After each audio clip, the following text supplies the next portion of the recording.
I came back to my family's old farm in Willow Hollow after 20 years in the Army, boots worn thin from desert sand and mountain gravel, looking for something to hold on to, something that wasn't a rifle or a rucksack. The place was a mess, cornfields gone wild, fences sagging like tired soldiers, and my dad's ancient John Deere tractor rusting in the barn. But it was mine, every cracked acre of it. I wasn't chasing some romantic dream of wide-open skies. I just wanted to rebuild what my old man left behind, to feel the dirt under my nails and know it meant something. But 3 days after I rolled into town, I met Linda Grayson, and let me tell you, she was a storm and a blazer, and I was about to get hit by lightning. Linda was the head of the Pine Ridge HOA, a shiny new subdivision that had sprouted up like weeds next to my fields about a decade ago, rows of cookie-cutter houses with lawns so perfect they looked like they were ironed. I was barely settled, still unpacking boxes in my faded gray farmhouse, when she showed up at my door, clipboard in hand, sunglasses perched on her head like a crown. "You're the new guy," she said, not asking, just stating it like she was taking roll call. I leaned against the doorframe, coffee mug in hand, and said, "I'm the owner. This land's been in my family since my granddad was a kid."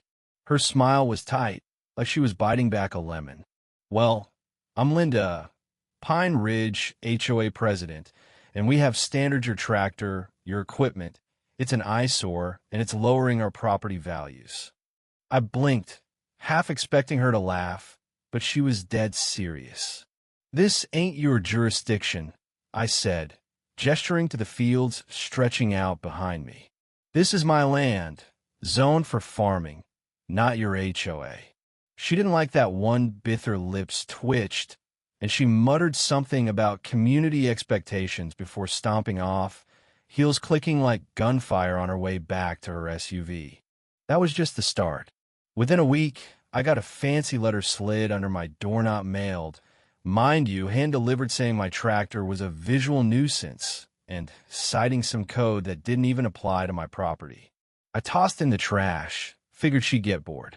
But then I caught a drone buzzing over my cornfield one afternoon, dipping low, camera glinting in the sun. I knew exactly where it came from. Linda's house backed right up to my eastern fence, her balcony giving her a perfect view of my land. Next thing I know, there's a photo of my tractor in the Pine Ridge online newsletter, captioned, "New neighbor's heavy machinery endangers our kids' safety near the bus stop." A buddy in town sent it to me with a text, "Heads up, man's coming for you." I didn't bite, not yet. I had the deeds, the permits, the surveys. Me land was agricultural, always had been, and that tractor was legal as Sunday morning. Linda didn't know who she was messing with, but she was about to find out. Harvest season rolled in, and I was out there at dawn, firing up the old Deere, the engine roaring like it was waking the earth itself. The corn was golden, swaying in the breeze, and every row I cut felt like a piece of my dad coming back to life. I was halfway through a row when I spotted Linda at the fence, big sun hat, red tracksuit, holding her yappy little dog like it was a prop. She was filming me, leaning over the wooden fence my dad built when Pine Ridge first moved in. I ignored her, kept cutting. On my next pass, she was yelling, waving her arms, pointing at the dust like it was poison. I stopped the tractor, walked over, wiping sweat off my face. "Morning," I said, calm as could be. "This is outrageous," she snapped. "Your dust is ruining my patio, my cushions, my air, and that diesel stink. I can't breathe." I looked at her, then back at the field. "Linda, this is a farm. Farms make dust. They make noise. Always have." She went red, like a tomato about to burst. "This is a residential area. You're disturbing the peace." I kept my voice steady. "You bought a house next to a farm. Didn't be surprised when it acts like one." She stormed off, muttering about the HOA and her guests who couldn't handle a little corn dust. The letters kept coming, mails now, urgent community concerns, demanding I stop farming because of health hazards. Then a sign went up on her side of the fence. Caution, dangerous machinery. Keep children away. I laughed, took a picture, added it to my folder labeled HOA nonsense. Code enforcement came by, took one look at my permits, and left shaking their heads. She calls us every week, one guy muttered, usually about mailboxes. But Linda wasn't done. Someone egged my mailbox one night. She started snapping photos from her SUV every time she drove by. And then one morning I found spray paint on my fence big, sloppy letters, shut it down. That's when I got serious. I'd installed a security camera under the barn's overhang the week before, and now I added 2 more, one by the east gate, one by the walking path. I didn't call the cops, didn't knock on her door. I just waited because I knew she'd cross a line she couldn't uncross. That line came on a Saturday afternoon. I was checking irrigation lines, the tractor parked just off the gravel road that runs along my field, a road the HOA thought they controlled, but my lawyer, Tom, had already confirmed they didn't. I heard an engine rev, too loud, too close. Linda's silver SUV came flying down the road, kicking up gravel, and before I could blink, she slammed right into the tractor's front fender. Metal crunched, her horn blared, and she stumbled out, phone already to her ear, screaming, "He attacked me. He left that thing in the road to hit me."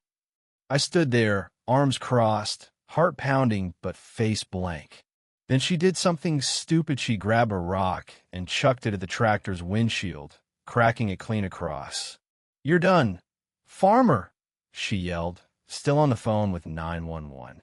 I didn't say a word, just glanced up at camera 3, which had caught every second her speeding, the crash, the rock, the fake call. When Deputy Mike Torres rolled up, Linda was in full theater mode, playing the victim, pointing at the tractor like it had chased her down. "He's harassing us, officer. Look at my car." Mike, a guy I'd known since high school, listened to her, then walked over to me. "You good, Sam?" he asked, eyeing the cracked windshield. "Fine," I said. "Got it all on tap of cameras up there." His eyebrows went up. "Show me." I handed him a USB with the footage, time-stamped, crystal clear. He watched it back at the station, and by evening he called. "She's in trouble, man. Vandalism. False report, DAs looking at misdemeanors." I didn't gloat. I just went back to the fields because the corn wasn't going to harvest itself. Linda didn't stop. She doubled down, filed a lawsuit, emotional distress, defamation, disruption of community harmony. I almost laughed when Tom read it to me. "She says you're terrorizing her with your tractor," he said, grinning. She left out the part where she rammed it. I replied, dropping a stack of county records on his desk, zoning maps, deeds, and the kicker. The HOA's easement road permit was never finalized, meaning they had no claim to the road she hit me on. We counter-sweat harassment, property damage, malicious prosecution. And I didn't stop there. I dug into Pine Ridge's public filings. Turns out, Linda had been president for 8 years. No elections, just consensus. Worse, she'd been funneling HOA dues to her cousin for landscaping with no receipts. I sent a letter to every homeowner in Pine Ridge, 26 copies, hand-delivered at dawn, laying it all out. The crash, the lies, the money. The HOA's Facebook group went wild. Neighbors I'd never met started posting. "She charged us for what? I never voted for her." One guy wrote, "That farmer's corn smells better than Linda's pool parties." By noon, 3 board members showed up at my door, looking like they just found out their queen was a fraud. "We didn't know," one said, "a guy named Carl, who used to wave at me from his jogs." They watched the footage, Linda's crash, her rock throwing, her 911 call. By nightfall, they called an emergency meeting and voted her out. Linda screamed her way off the board, but it was done. She didn't go quietly. She filed more motions, tried to claim my videos were fake, but the judge wasn't buying it. In court, Tom laid out everything: videos, maps, her shady HOA finances. The judge, a no-nonsense guy named Hargrove, watched the footage of Linda slamming my tractor and said, "Ms. Grayson, you've abused this court's time." Her case was thrown out. She was ordered to pay for my tractor, my legal fees, and a fine for lying to the cops. The HOA got audited, and Linda's house went up for sale a week later. No goodbye, no fanfare, just a moving truck and a realtor sign by dusk. The neighborhood changed after that. The new board started mailing budgets, holding open meetings. People stopped avoiding me, some even thanked me. A kid named Tim, maybe 10, started biking by, waving like I was some kind of hero. One Sunday, he showed up at the barn, asking to see the tractor. "My dad says you fought a war with it," he said, grinning. I handed him a wrench. "Help me fix it, and I'll tell you about it."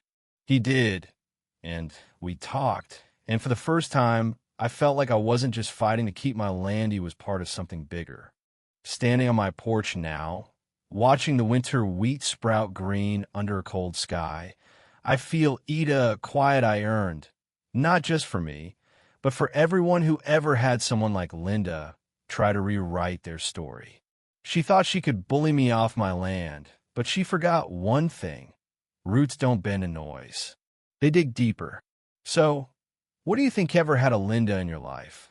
Someone who thought they could push you around because they had a title or a loud voice? Drop a comment, tell me your story. Let's talk about what it takes to stand your ground when the whole world's screaming at you to move.